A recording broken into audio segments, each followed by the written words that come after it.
Je rends d'abord grâce à Dieu qui nous a permis un peu de pouvoir parler dans de bonnes conditions, puisque nous avons été effectivement victimes d'un sinistre hier matin, dimanche matin, vers 11 h. Nous avons dans ce centre-là une maison de passage dans laquelle on reçoit nos partenaires quand ils viennent nous voir pour appuyer des actions humanitaires dans le domaine de la sensibilisation, du traitement et de la chirurgie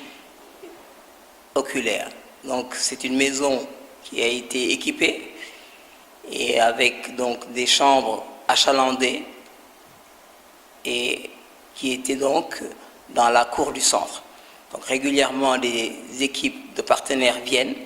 et quand ils y logent, et l'équipement était un équipement complet avec dans les chambres tout ce qui va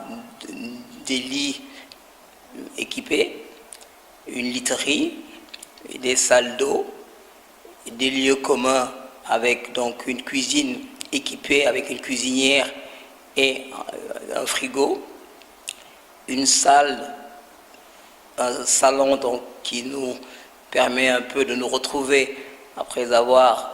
travaillé dans la journée avec une table à manger et des fauteuils. Donc c'était vraiment une maison dans laquelle nous avons eu à partager beaucoup de choses avec beaucoup de partenaires et qui malheureusement hier matin a été victime d'un court-circuit. Comme c'est une maison qui est quasiment fermée, le court-circuit donc a dû prendre le matin, il a couvé et au moment où on se rendait compte, tout avait été brûlé. Je rends grâce donc aussi aux riverains et je les félicite et je les remercie pour leur prompte réaction, puisque dès que le feu a pris,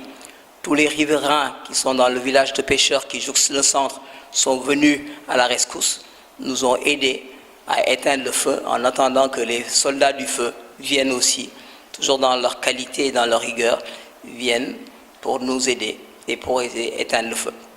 Le feu donc a pu être circonscrit, donc Dieu merci, il n'y a pas eu de dégâts corporels, il n'y a pas eu de blessés non plus, pas de brûlures, mais les dégâts matériels sont significatifs, puisque quand c'est une maison avec 5 chambres équipées, qui pendant des années a reçu des partenaires dans le cadre de notre mission d'aide aux nécessiteux et de notre mission de santé publique. Voir cette maison comme ça partir en fumée, c'est navrant, c'est triste, mais bon, comme nous sommes des croyants, nous allons, s'il plaît à Dieu, avec la volonté divine et avec tous ceux qui sont proches de nous et qui sont sensibles à ce qui s'est passé, vont nous aider donc à reconstruire et à aller de l'avant. Nous restons déterminés pour cette quête-là et dans cet élan-là.